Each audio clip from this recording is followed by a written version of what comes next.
Welcome to Wickerson Studios. This is a tutorial that's in honor of Daniel Christev that taught me so much about Grasshopper in a very short period of time. I would recommend watching his longer videos if you have the time to get you started, but I'm highlighting the scripts I generated from those tutorials. They're not so huge. Anytime you've got a dozen or so or less nodes in your network, in Grasshopper, you should have a pretty simple piece of geometry. This is for people that want to perforate or cut plywood, steel, cardboard, and tend towards manufacturing. And I think the tool is great for understanding this script. And once again, for some reason, I like to work backwards. I will, for this case, start at the beginning and say, here are grouped the parameters that change the data that goes into making up this geometry. And without going into particulars about number sliders and what they do and how to adjust them, obviously that's the tool to get you started on manipulating the geometries that generate this form. That said, I'm going to put this on here, and we're going to take a look at what those geometries are as I preview them on. And this is what's produced by spheres that have been trimmed away from a surface, and I'm reading backwards. And the spheres are informed by the points.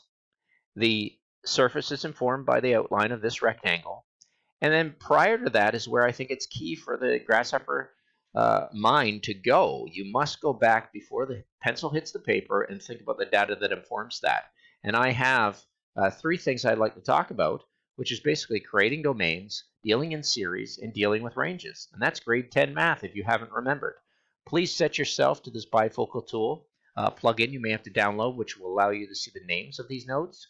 Set your display to icons so you start to become accustomed to seeing these quickly because we're a visual culture and visual people and visual arts. And then set your displays of names long so you know what the input needs to be and the output needs to be. The two of the biggest tools I want you to understand I'm using here are the panels, which can be brought down, and the param viewer, which can be viewed not only as a param you can see here. There's the panel tool that provides input and output for your script. This is taking output and showing what's there. The param viewer allows you to see that there's one branch with 21 items. And what's nice about the param viewer is you can always view it as a tree, so it visualizes what's happening. I'm going to just go here for a second and graft all this, and you'll see that my tree totally changed its form. My list changed its form and took what was one branch with all these items on it and made as many branches, just like grafting a tree in your backyard. I planted quite a few fruit trees, and I know exactly what it's like to turn a crabapple tree into an apple tree or a hawthorn tree into a pear tree.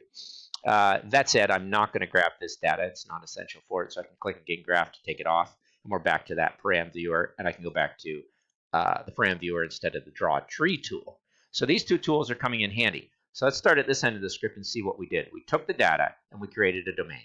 That domain came up, and I plugged in this domain along with the secondary domain I wrote, and I both plugged them in to here. So if I plug a domain into a viewer, you'll see only one goes in, but if I hold down shift, it's a nice technique. You can plug in another one, you'll see the second bit of data that's there, 1 to 10. And of course, you have one branch with one value on it, which is that domain, and you have one branch with one branch with 11 values on it in the range. I was looking at the domain to start. The same thing here. If I took this up here, you've got one branch with one item, which is the domain. Now, if I jump forward to the series, this is interesting because the series tool is very similar to a range tool, but there's a subtle difference. And you'll understand that geometrically if you think of a line, a circle as a line, but you think of a circle broken open as an open line, or a closed line, or closed curve, which is what a circle is. So what happens is a series is something that deals with a start, a step, and a count. So it starts at 0, it goes for a certain count of numbers. This one's set at 10, but you'll notice this little asterisk here I'll talk about in a second. The range is the same thing. It goes from that domain from 0 to 10, but it has steps of, looks like I've set the steps to 10, and I've set the steps here to follow that down. This step is 0 to 1, which is interesting why I've done that. My data comes up as 0 to 10 and 0 to 10. This little function tool here is key, and it's where I think Daniel Christev really made me interested in Grasshopper. Is I realized I could go into the expression tool and start to change those expressions. So my geometry is going to change quite a bit if I go back into here take off this preview, take off this preview, and I'm only looking at this item, the final item, you'll notice if I just was to plug in without this function, without this expression running as x plus 1, you'd see my geometry changes like this, because it actually reads a series as 0, that start-stop count, which is set at 10.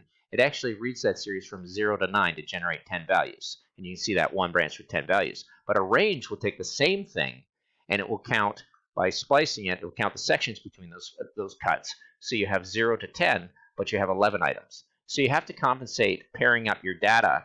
I think that's a good example of going in and having the expression tool that you come in, x being the data that's coming in, plus 1 is necessary, and then we match our data streams and we get a much better piece of geometry that doesn't have that flat cut on the end.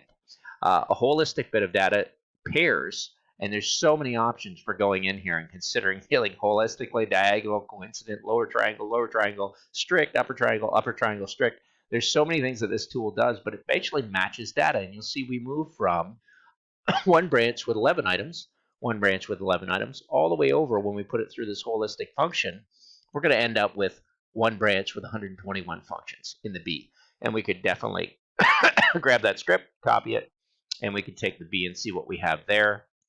Same thing exactly. We take that in the data, you have one branch and 121 items. So I want you to consider what you're doing before the points and the planes and understanding your data. If your mind's not for this, well, you're not accustomed to it. It's alien to you. But the more control you grab over understanding not only these list panels and these params, you'll understand your data. It goes farther into analyzing the paths and the indices and what's actually happening here, that you begin to understand in looking at data trees, these tools of the lists up here, the sets and going in the lists, you start to understand what has to happen in there, and certainly what you're starting to do when you take on these values of flattening a tree, grafting a tree, simplifying a tree will be the ones that you mainly begin with. And that's a very complex abstraction that happens early in the tutorials of Daniel Christev. And although it did take me 3 months to kind of get my head around the geometry and interface of this program, I do believe I'm thinking towards these panels, which allows me to logically, algorithmically, computationally, dynamically control my scripts more and more. And it's a rabbit hole. If you go down in it, you're just going to keep going down in it. And the horizon that you see is going to get a little finer and tighter to what you want to do. Exciting project. We're at 7, 8 minutes. I'm going to wrap it up for this one. I like to just kind of frame my scripts and have my geometry. And once again, it's what I refer to, Daniel Christev does this very well. He uses what I call naked code in the sense that nothing is demanded in the Rhino window. No point had to be generated, no curve had to be generated and imported, and no surface, no solids. And I think that's a great thing, that if you tend towards this, in my mind, Grasshopper and Rhino then, for those that want to see animations and movement and other renderings, may go to a program like Houdini and that apprentice license, where all of this param, node network, keyframe, off-the-shelf items, and viewport are in one concise program, which is very exciting to jump into. And I know some of my students have gone there and just haven't come back. Michael Engels is one of them. Watch out for that guy. Thanks very much. Take care.